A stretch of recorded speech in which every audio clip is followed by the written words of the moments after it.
Hey friend, Callan here from Sumthins Recording, and today we're going to look at cutting versus boosting when you're using EQ.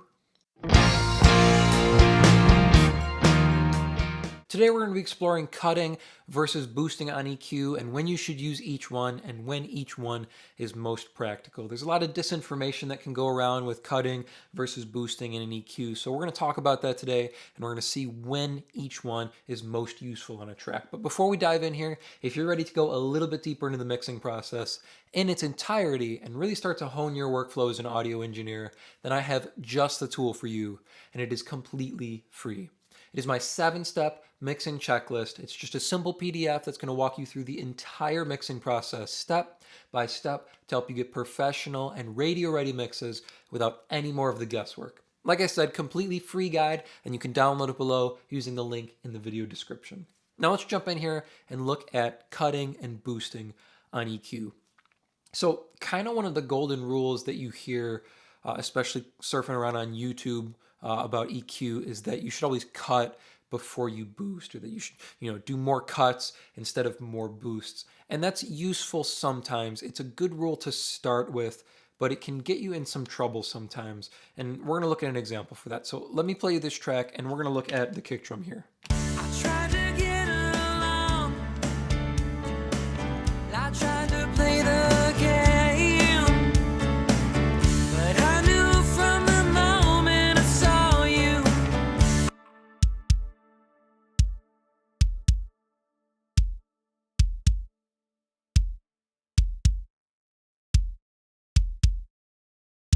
So when we're looking at this kick drum here, you can see there's mainly just a big boost going on this kick drum on our first EQ. We have a little bit of cutting going on later down the line, and then we have our boost in our bottom end. But if we're just looking at our first EQ, the boost is what matters here on the kick drum. So let me take off all the processing here, and we're going to pull in a fresh EQ and listen to this kick drum. So we're going to walk through how I would approach EQing this kick drum from the get-go here. So let me hit play. Here's our raw kick drum.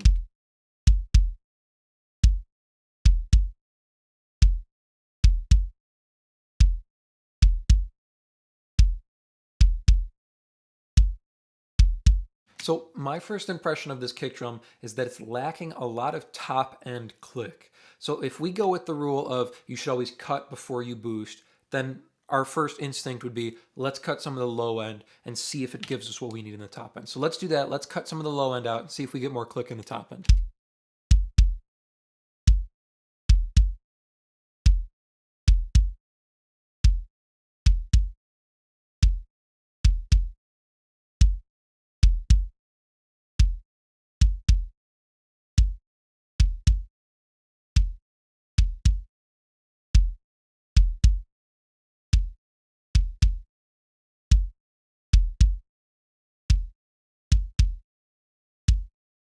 So it turned our focus more towards the top end on the kick drum, but now we're lacking bottom end, right? So do you see how this can kind of get backwards? So what I want you to think about when it comes to EQ, when you're looking at cutting versus boosting, is do you need to add something or do you need to take something away? So if we're listening to this kick drum and your first instinct is it needs more top end click, then go add more top end click. Don't go cut bottom end in search of more top end click. Cutting bottom end isn't going to get you more top end click. It's going to get you less bottom end. So let's do the opposite here now. Let's say, okay, I want more top end click on this kick drum. So let's add more top end click on this kick drum.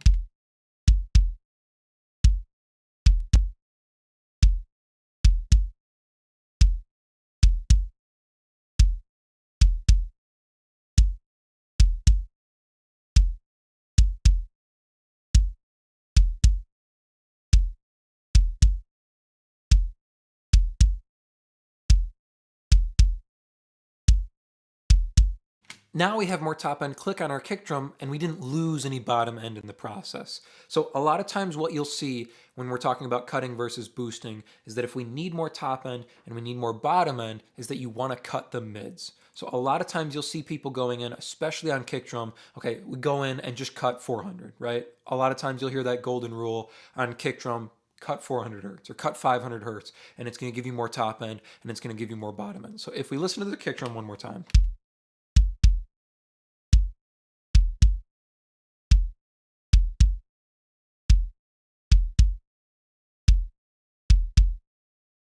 and we think, okay, we want to emphasize the top end and the bottom end.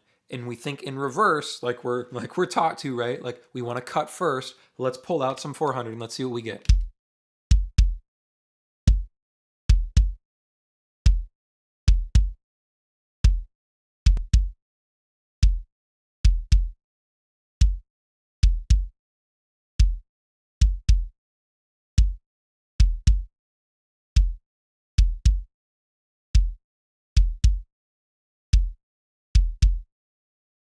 So once again, following the cutting first rule here, if we're cutting the mid-range in an effort to get more top end and get more bottom end here, we didn't really add anything. All we did is reduce the mid-range. So if we A-B this EQ one more time, we're not making a huge impact on the top end or the bottom end. All we're doing is reducing the mid-range, and there's not really a lot of mid-range there, so we're not getting a lot out of this. So take a listen with this EQ and then without it.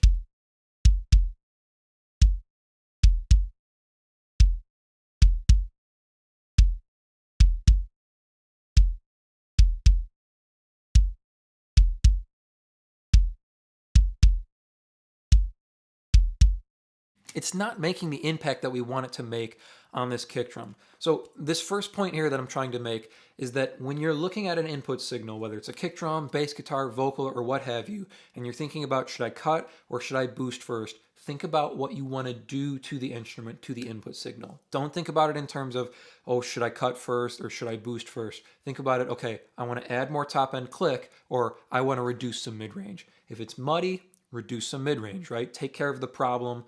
If it's lacking top end click, add top end click. So just think about it in terms of taking care of the issue, not okay. They told me I should reduce or told me I should cut before I boost. So I'm going to cut the mid range because I want to add more top end. No, do what you want to do to the input signal, and don't worry about cutting versus boosting. Okay, if you need to add more top end click, add more top end click. If you need to add more mid range attack, add more mid range attack. If you need to add more bottom end, add more bottom end. And on the flip side, if your signal's too muddy, cut some of that mid-range. If it's too harsh in the top end, pull back that top end. If it has too much attack, right, pull some of that mid-range back. So do what you want to do to your input signal, okay? So think about the problem that you're facing and feel out what serves that issue best. So if there's something that's sticking out, pull it back with a cut. If there's something that's lacking, add it in with a boost, okay? So that's our first thing that we're looking at here. We used our kick drum for that, so let me throw back our processing on the kick drum. The other thing we're gonna look at here is our lead vocal. So I'm going to play this track to you one more time, and then we'll hone in on our lead vocal. I tried to get along. I tried to play the game, but I knew from the moment I saw you. I tried to get along. You can hear our lead vocal sitting in the track here. Let me take off all the processing and play you the raw lead vocal here. So here's just our raw recorded lead vocal. I tried to get along. I tried to play the game, but I knew from the moment I saw you. But I knew from the moment I saw you. But I knew from the moment I saw you. So listening to this raw lead vocal, let's pull in an EQ and let's see what our instincts are. My first instinct when I'm listening to this raw lead vocal is that it's a little dark, but it's also a little heavy. So that's two issues we've established. It's dark and it's heavy sounding. It feels like it's being weighed down in the low mids, and it feels like there's, kind of a blanket over the top of it. So there's two things we're trying to solve here. Let's address each of them individually. So number one, it feels like the vocal's a little bit too heavy sounding, like it's kind of muddy, it's kind of covered a little bit. So let's take care of that. If it's too muddy, we have too much of something, we need to reduce that. That means we need a cut in here. So let's find that muddiness and pull that out. But I knew from the moment I saw you. But I knew from the moment I saw you.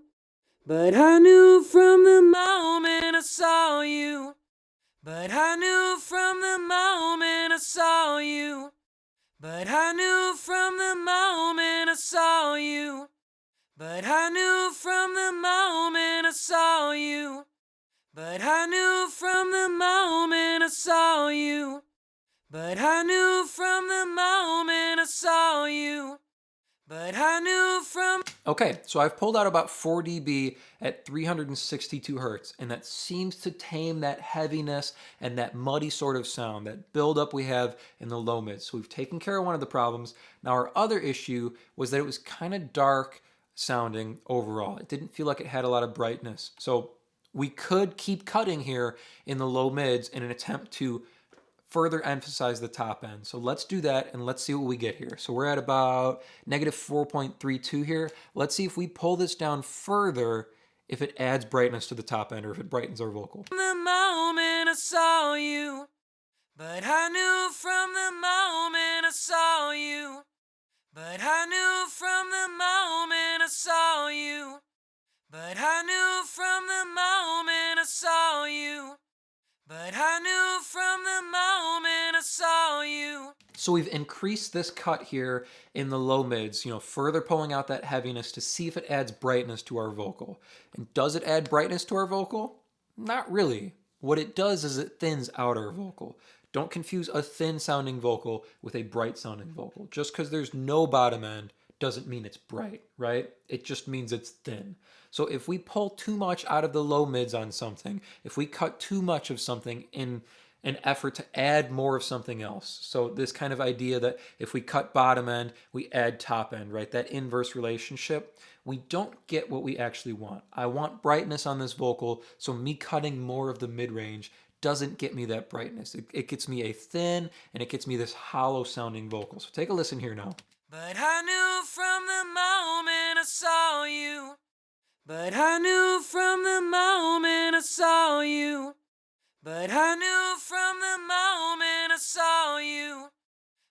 This vocal is actually served better without this boost because we're taking so much. So let's dial this back now and let's attack our second problem, the dark sounding vocal, in a different way. I knew from the moment I saw you, but I knew from the moment I saw you, but I knew from the moment I saw you. Okay, so now we've dialed it back. We're just taking care of our first problem. The vocal was too heavy sounding. It was too muddy sounding. So we've pulled out some of that muddiness, some of that buildup in the low mid information.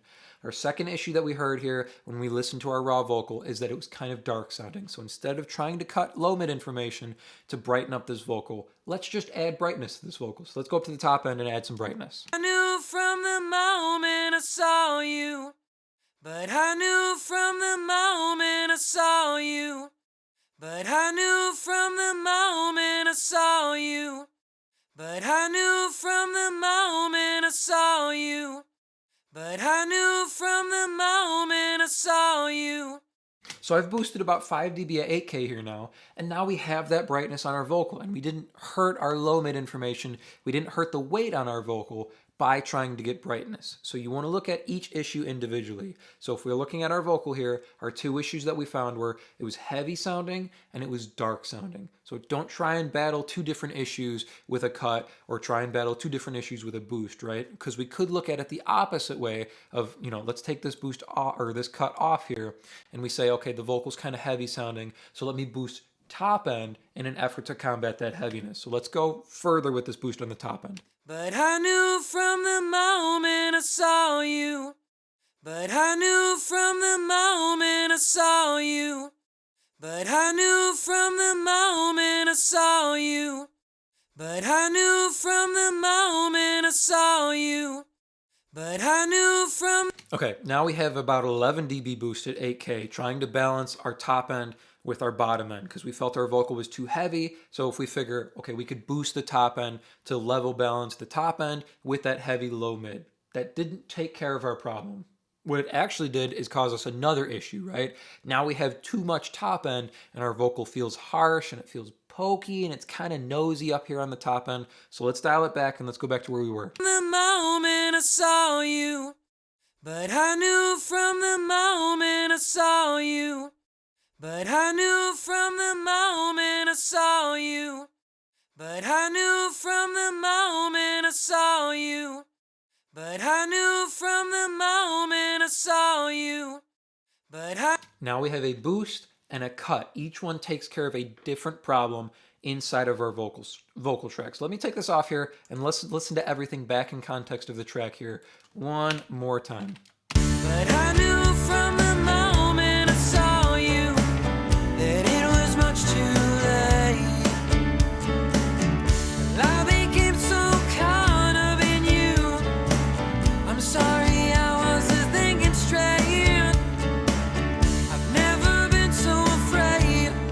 So how we get a full sounding mix like this with EQ is that we cut when we need to cut and we boost when we need to boost, excuse me. So that means if something is too much in your track, we cut it. But if we're missing something, we boost it. Don't cut something in an effort to get more of something else, and don't boost something in an effort to cover up too much of something else.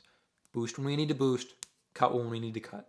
I hope that was helpful for you. I hope that wasn't too confusing along the journey there. But as I mentioned at the beginning of the video, if you're ready to level up your mixes and really start dialing in your strategy when it comes to mixing tracks, then I have just the tool for you, and it is completely free. It is my 7-step mixing checklist, and you can download it below to start creating more professional mixes in less time. Thank you so much for watching today, and I will see you in the next video.